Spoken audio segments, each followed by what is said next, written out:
अध्याय 1 श्लोक संख्या 32 से 35।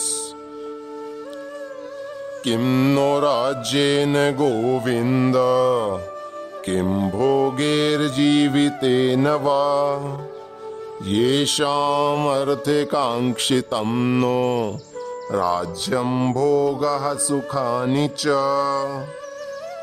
तायमे अवस्थिता युद्धे प्राणास्त्यक्त्वा धनानि च आचार्यः पितरः पुत्रास्तथैव च पितामहः मातुलः श्वशुरः पौत्रः श्यालः सम्बन्धिनस्तथा एतान्न हन्तुमिच्छामि ज्ञातोऽपि मधुसूदन अपि त्रैलोक्यराज्यस्य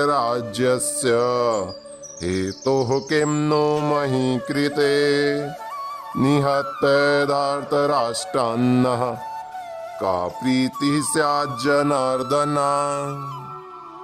अर्थात, हे गोविंद, हमें राज्य, सुख अथवा इस जीवन से क्या लाभ, क्योंकि जिन सारे लोगों के लिए हम उन्हें चाहते हैं वे ही इस युद्ध भूमि में खड़े हैं। हे मधुसूदन, जब गुरुजन, पितृगण, पुत्रगण, पितामह, मामा, ससुर, पौत्रगण, साले तथा अन्य सारे संबंधी अपना अपना धन एवं प्राण देने के लिए तत्पर हैं और मेरे समक्ष खड़े हैं, तो फिर मैं इन सबको क्यों मारना चाहूंगा, भले ही वे मुझे क्यों न मार डालें। हे जीवों के पालक, मैं इन सबों से लड़ने को तैयार नहीं, भले ही बदले में मुझे तीनों लोग क्यों न मिलते हों। इस पृथ्वी की तो बात ही छोड़ दें, भला धृतराष्ट्र के पुत्रों को मारकर हमें कौन सी प्रसन्नता मिलेगी।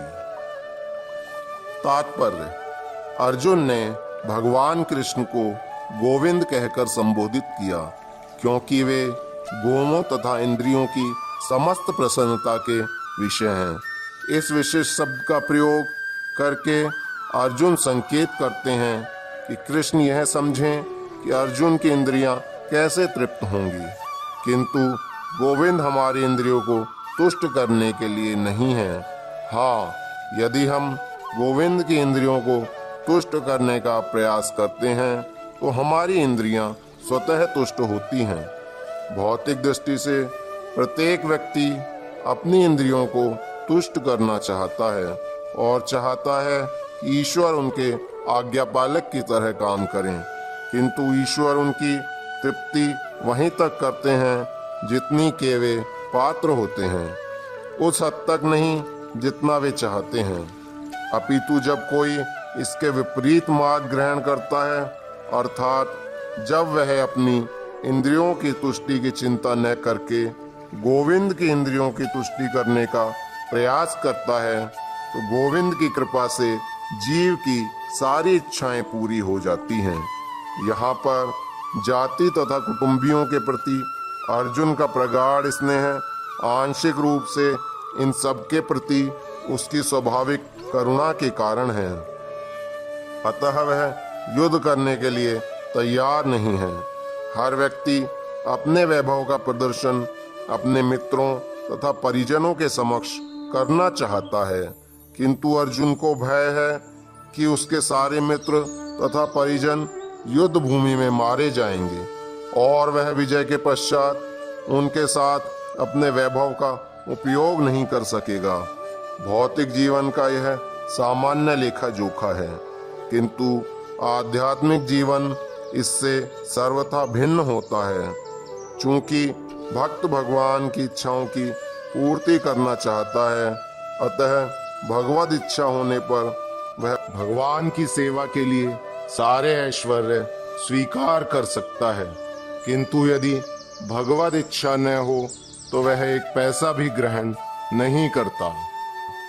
अर्जुन अपने संबंधियों को मारना नहीं चाह रहा था, और यदि उनको मारने की आवश्यकता हो तो अर्जुन की इच्छा थी कि कृष्ण स्वयं उनका वध करें। इस समय उसे यह पता नहीं है कि कृष्ण उन सबों को युद्ध भूमि में आने के पूर्व ही मार चुके हैं और अब उसे निमित्त मात्र बनना है। इसका उद्घाटन अगले अध्यायों में होगा। भगवान का असली भक्त होने के कारण अर्जुन अपने अत्याचारी बंधु बांधवों से प्रतिशोध नहीं लेना चाहता था, किंतु यह तो भगवान की योजना थी कि सबका वध हो। भगवत भक्त दुष्टों से प्रतिशोध नहीं लेना चाहते, किंतु भगवान दुष्टों द्वारा भक्त के उत्पीड़न को सहन नहीं कर पाते।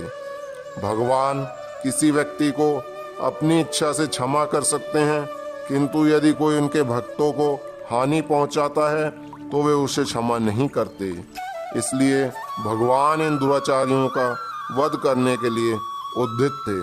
यद्यपि अर्जुन उन्हें क्षमा करना चाहता था। हरे कृष्ण।